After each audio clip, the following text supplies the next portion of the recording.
So I remember watching some of the dance science programs that you did, and how a lot of the times you did intersperse yourself dancing quite a bit into it.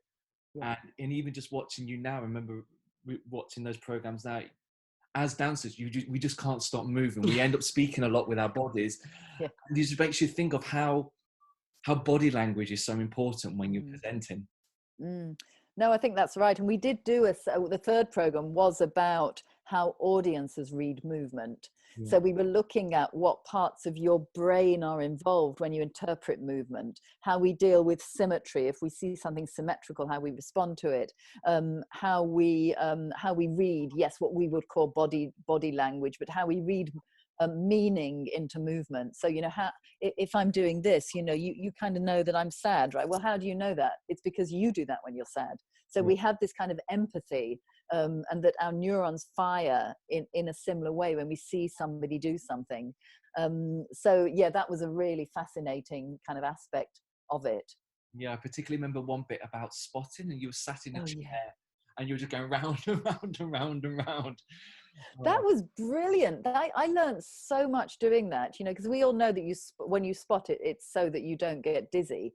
And of course, what it means is that when you spot, your head, normally when you spin, your head would just keep going in one direction, but you're doing that when you spot, which means you're not spinning at all. Your head is not spinning. You're going left, right, left, right, left, right.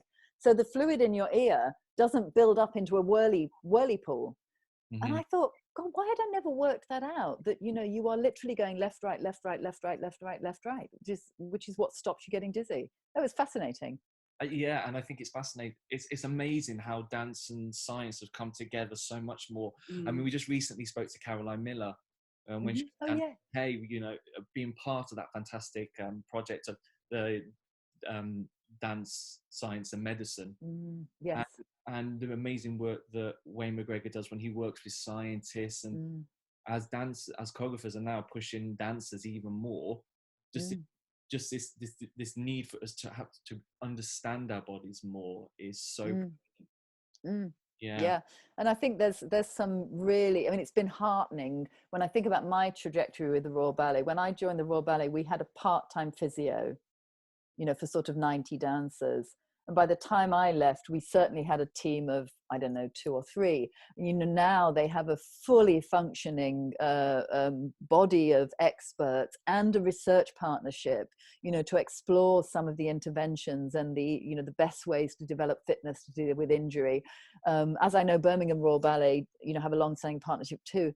And that's just really brilliant, because that's generating knowledge that will be available to everybody. So it's really exciting to have seen that progression from the early days. I mean, when I think about my own, we haven't talked. So I've long had this interest in health and fitness, which was really provoked by my personal relationship with a physiotherapist at the time. I had one of your books. Actually. Yeah, right. Yeah, and Bibles. I was like, Deborah Bull, I must follow this. Yeah, yeah. But I mean, in the early days, people looked at me really. The idea that you would cross train, the idea that you would go on a running machine and mimic the levels of exertion in a classical ballet. And that is what I would do. I would record my heart rate dancing Swan Lake, and then I'd go into the gym and I'd just put my heart through the same challenge. And the idea that you would do that was really alien back in the 80s when the shoulder pads were there. Yeah.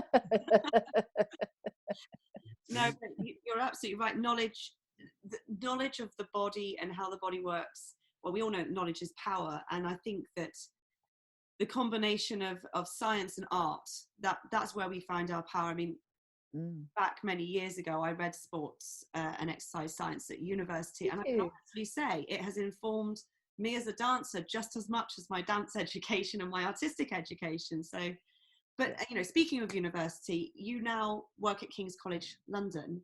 Can you just tell us briefly a little bit about that and about what you do there? Yeah, so after I stopped dancing, I had that other role at the Opera House where I was creative director. So, and I mention that only because it's slightly relevant to the work I went to King's to do. When I joined King's, so King's is a multi-site university. We've got 5 campuses in central London. So we're at London Bridge, and we are at St Thomas's, where the Prime Minister was just in hospital, and we are at the Strand. So but we are basically, you know, within the heart of London's many opportunities, be that it's political base, be it the legal base, be it business, etc. And of course, the cultural sector. So King's realised that it was there, you know, physically in amongst London's cultural assets, but it had never really made the most of the opportunities that presented. So it was asking questions like, you know, what kind of partnerships would we have with the cultural sector that would support our students' education, support our research, but also benefit the cultural sector? You know, where are the symbiotic, mutually beneficial partnerships?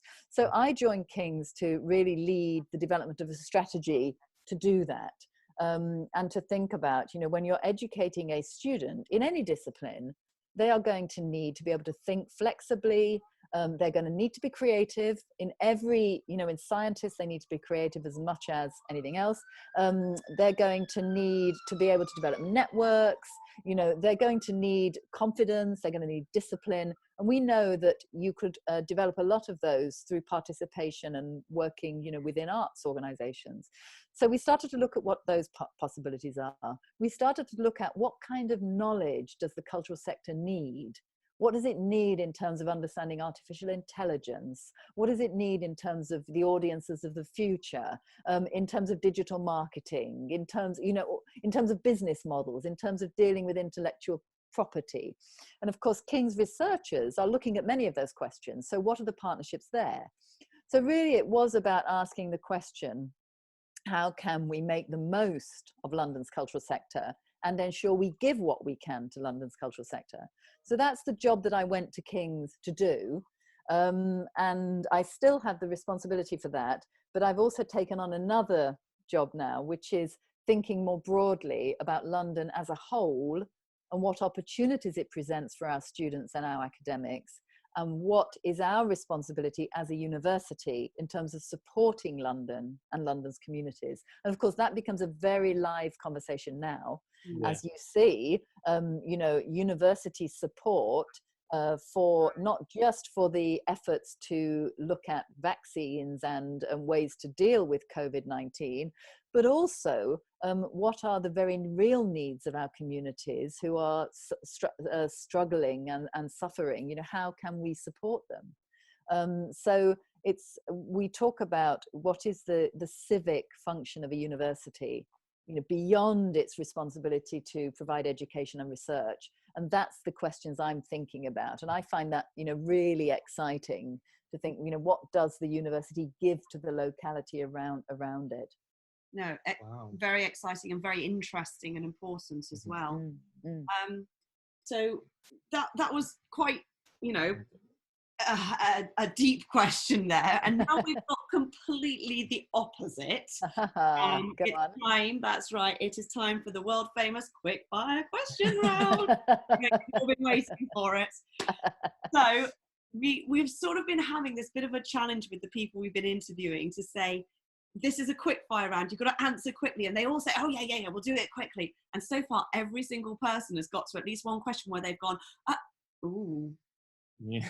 So is today going to be different? We'll definitely the quick fire round. Okay, I'll do my best. Okay. Should we share? Yeah, let's share these questions. We'll share.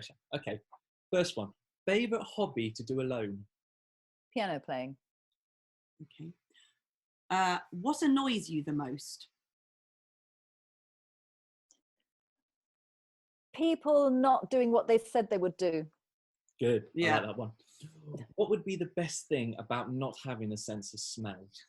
I don't know, sorry. A sense of smell? Yeah, if you didn't have it, what would be the best thing? So I'd be able to do that thing cleaning out the shower. Oh yeah, that does. Which I can't do because of the smell. Yeah. What is the best thing since sliced bread? Unsliced bread. Good answer. Bit of a strange one. Listen to Coldplay or Macarena on loop for the rest of your life. Oh, Macarena. Okay. Biggest kitchen fail. Oh, this was a chicken and mushroom Chinese, really not, slow cooker endeavor. Do you remember slow cookers? Oh, yeah. Yeah, not good. Okay. Tasteless of nothing. Horrible. If you could have unlimited storage of one thing, what would it be? Not toilet roll. Unlimited kindness. Oh, wow. Nice. What did you think was cool when you were young, but is not cool now? Apart from pads as well, I think. Drinking really strong tea. Oh, okay. Yeah, my mum used to drink really strong tea, and I thought that was the cool thing to do. And it's like, whoa, no, it's really not nice. I don't know if it's not cool, but it's not nice. So a bit of a surreal one. See everything in orange or hear a faint violin sound all the time? See everything in orange. Oh, cool. And the last one. Okay, right. Very important question now. Which was the better decade, 70s or 80s? Oh, last hurdle. She's going to break. 70s. Oh, you've upset Ray. No, I'm so about the 80s. Oh, I mean, to be fair, I mean, I don't really remember the 70s very much. I was relatively young, but I thought there was something authentic. There was something authentic and individual about the 70s, and I think in the 80s we were able to mass produce. Mm-hmm. Mass production started in the 80s, and so things became a little bit similar, whereas the 70s to me feel as if things were perhaps a little more individual. Yeah. But I could be wrong, because I was so young at the time. Yeah, I mean, to be fair, I was pretty young in the 70s as well, and my overriding memory of the 70s was my parents' wallpaper, which was just this terrible brown thing with orange flowers. Yeah, well, I had that too. And a sofa which was striped in roughly the same sort of colours. Yeah. But, looking now, I mean, I have quite a bit of, we call it now mid-century furniture, don't we? And, I have some 70s stuff. Would I have any 80s stuff in my house? Possibly. Yeah, look, you see. Yeah, I know. There was a lot of bad things in the 80s as well. Exactly. Yeah. Exactly. So the phone with the long cord and the little... Oh, you mean it's what I call a normal phone. Was that the 80s or the 90s? That was... we had to wait for the numbers to... That was in the 80s. Well, that was everything until the... Yeah. I mean, that was from the beginning of phones. Phone is what we call... That is what I call a phone. I have one of those. I have an original Bakelite phone, which you pick it up and you go ka-choo, ka-choo, ka-choo, like that. And then they put 9 at the end. So when you want 999, you have to wait. Yeah, exactly. Yeah, it's really true, isn't it? Yes. I love the fact that you call it like an old-fashioned phone. To me, it's just normal? a phone. That's a phone. So young, bless. He's so young, isn't that little face. I was very young.